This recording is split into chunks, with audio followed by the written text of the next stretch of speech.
Hi everyone, welcome back to Pages of the Globe. Today I'm going to be reading to you the short story The Looking Glass by Anton Chekhov.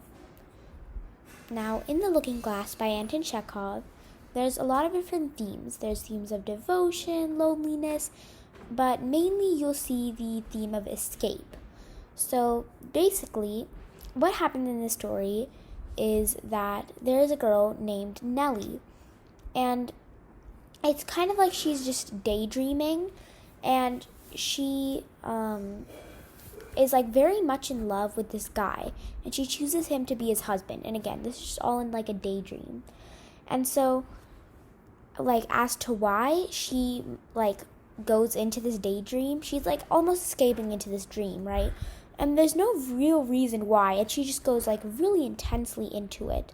So that might just be because she's very lonely in real life. So the looking glass that she looks through is kind of like an outlet for her to escape from the life that she is living. So in that life, in the life she wants to be in, she has this guy that she really, really loves. And it's just about her life with him. But in her real life, she's just a single, unattached woman who really wants to find a man who will love her and who she can love too. So she's trying to kind of find happiness through marriage. So it's a very interesting story, and it has like a much deeper meaning. And you can also see that Chekhov, the author, is like very much exploring the theme of devotion, because there are basically what happens in the story. When Nellie is daydreaming, she has a daydream that her husband is sick, and she has to go to this doctor who lives very far away in order to save her husband's life. So Chekhov kind of shows like the lengths that Nellie will go to in order to save her husband's life. She's traveling through the night to get to the doctor's home, and then attempt to persuade him to come with her. And she's like, when she talks to him, her dialogue is also just super important, because she won't take no for an answer, and it just shows that she's very devoted and maybe even like dedicated to her husband. And then you can also see that like when you're looking or listening to her dialogue, that she's very scared. She's very scared that her husband's gonna die, and if her husband dies, then not only will Nellie be alone again, she will lose that source of happiness that she had through marriage. So there's just so many deeper themes and meanings in this short story, so you really have to pay attention and listen closely. And obviously not any story is going to be how it seems. Now, for the author, I have already read quite a few of Anton Chekhov's stories, so if you do want to listen about Anton Chekhov, then you can always watch Joy by Anton Chekhov, or explain a little bit about him. But just to give you like a very rough overview of who Anton Chekhov was, he was basically a Russian playwright and short story writer, and he's literally considered to be one of the greatest writers of all time. He has extremely famous short stories, and he's often referred to as like one of the three seminal figures in birth of early modernism in theater. So he's definitely a very renowned author. And something that's really interesting about him is that he was a physician by profession. So you'll see in a lot of stories like The Looking Glass, he'll include a physician just because that's what he has most experience with. But to sum it up, he's like a really interesting author, and I would recommend that you read some of the short stories that I read by him, or listen to. I read Joy, Fat and Thin, A Country Cottage, and that's around, and The Death of a Government Clerk. So those are all really interesting short stories, and once you listen to all of them, you'll kind of also be able to just get like a sense of Chekhov's style, which is also very interesting. Anyway, without further ado, let's get on with the story. Remember to like, share, subscribe, and comment down below which short story you would like to hear next. The Looking Glass by Anton Chekhov. New Year's Eve. Nellie, the daughter of the landowner, and general, a young and pretty girl dreaming day and night of being married was sitting in her room gazing with exhausted, half-closed eyes into the looking-glass. She was pale, tense, and as motionless as the looking-glass.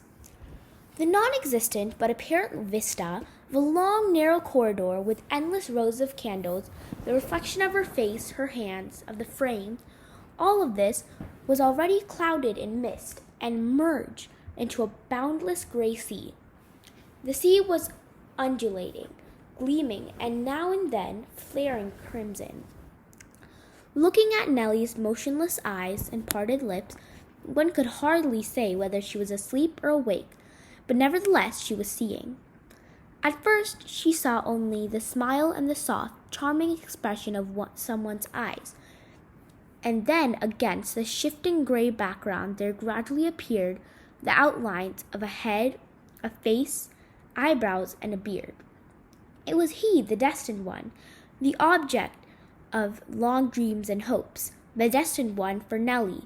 Everything, the significance of her life, personal happiness, career, fate. Outside of him, as on the gray background of the looking-glass, all was dark, empty, meaningless. And so, it was not strange that seeing before her a handsome, gently smiling face, she was conscious of bliss, of an unutterably sweet dream that could not be expressed in speech or on paper.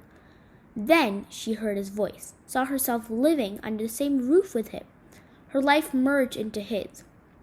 Months and years flew by against the gray background, and Nellie saw her future distinctly in all its details.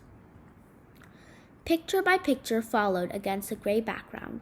Now Nellie saw herself one winter night knocking at the door of Stephen Luktich, the district doctor.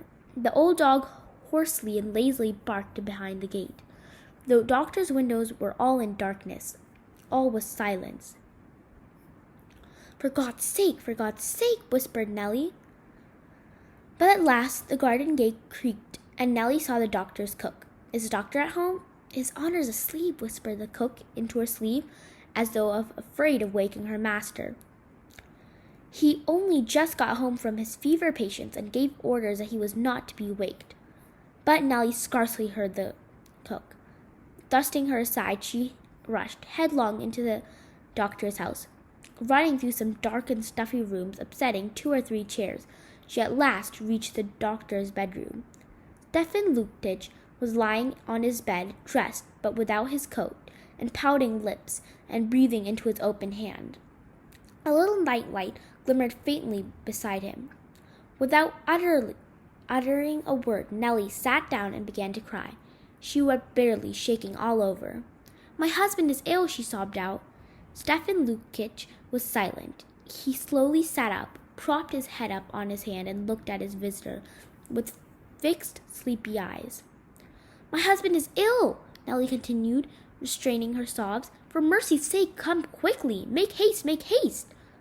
"Eh?" growled the doctor, blowing into his hand.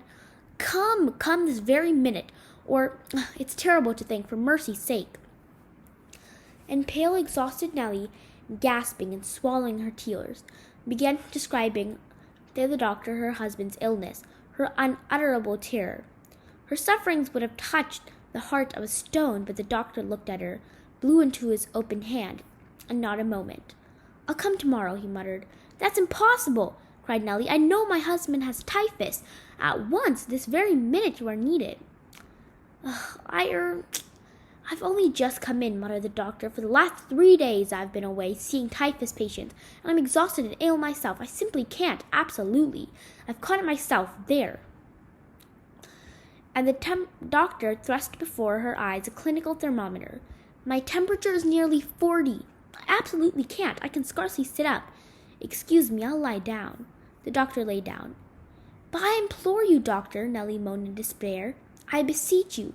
Help me for mercy's sake. Make a great effort and come. All will repay you, doctor." "Oh, dear, why have I told you already? Nellie leapt up and walked nervously up and down the bedroom. She longed to explain to the doctor, to bring him to reason. She thought if only she knew how dear her husband was to her, how unhappy she was, he would forget his exhaustion and his illness. But could she be eloquent enough? Go to the Zemstovo, doctor, she heard Stefan Luktich's voice. That's impossible. He lives more than 20 miles from here, and time is precious, and the horses can't stand it. It is 30 miles from us to you, and as much as from here to the Zemstovo, doctor. No, it's impossible. Come along, Stefan Luktich. I ask of you as a heroic deed. Come, perform that heroic deed. Have pity on us. It's beyond everything. I'm in a fever. My head is in a whirl, and she won't understand. Leave me alone. But you are duty-bound to come. You cannot refuse to come. It is egoism. A man is bound to sacrifice his life for his neighbor, and you refuse to come. I will summon you before the court. Nellie felt that she was uttering a false and undeserved insult, that for her husband's sake, she was capable of forgetting logic, tact, and sympathy for others. In reply to her threats, the doctor greedily gulped a glass of cold water. Nellie fell to entreating and imploring like the very lowest beggar. At last, the doctor gave way. He slowly got up, puffing and panting, looking for his coat. Here it is, cried Nellie, helping him. Let me put it on to you. Come along, I will repay you. All my life I shall be grateful to you. But what agony! After putting on his coat, the doctor lay down again. Nellie got him up and dragged him to the hall. There was again an agonizing to-do over his galoshes, his overcoat, his cap was lost. But at last, Nellie was in the carriage with the doctor. Now they only had to drive 30 miles, and her husband would have the doctor's help. The earth was wrapped in darkness. One could not see one's hand before one's face. A cold winter wind was blowing. There were frozen lumps under their wheels. The coachman was continually stopping and wondering which road to take. Nellie and the doctor sat silent all the way. It was fearfully jolting, but neither felt the jolts or the jolts. Get on, Nellie implored the driver. At 5 a.m, the exhausted horses drove into the yard. Nellie saw the familiar gates, the well with crane, the long row of stables and barns. At last she was home. Wait a minute, I will be back directly. Sit still and wait a little. I'll see how he's going on. On her return from her husband, she found the doctor lying down. He was lying on the sofa and muttering, Doctor, please, doctor. Ask Domna, muttered Stefan Luktich. What? They said at the meeting. Velslov said. Who? What?